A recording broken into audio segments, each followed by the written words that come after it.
So the current food security bill provides a basic paradigm shift from a welfare-based approach to right-based approach. Yeah, definitely, it will be a big challenge. And this bill, as you rightly said, changes the welfare-based approach to right-based approach. It will be covering roughly 2/3 of the population, and they will be entitled to food grain at highly subsidized prices. And not only provision of food grain to the general population, the child from 6 months age to 6 years of age. Beyond that, when a child goes to school, this will also provide food as a right, as midday meal in the school from 6 to 14 years or till the child is up to class 8th. Public distribution system, many are talking about the fact that leakage there is a major challenge. So states certainly will have a lot of tasks at hand. This public distribution system or distribution of food grain is a joint responsibility of the center and the states.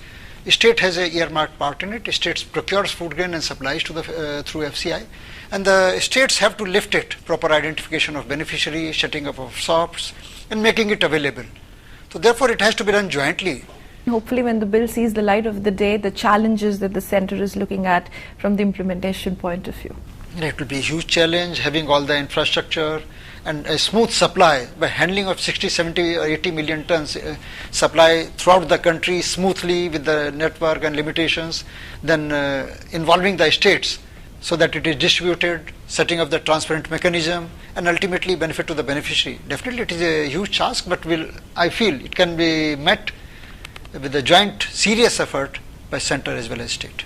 All right, and final word from right to information to right to education, now right to food. Now that also is being talked about as a big game changer.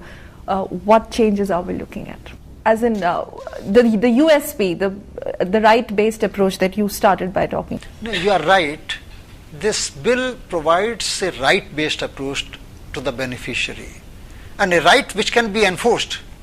And that is why State Food Commission will play a very crucial role in implementation, but will continue to remain a joint responsibility of the center of the state, with clear demarcated role and responsibility for center and state, and with proper identification and improvement in the supply chain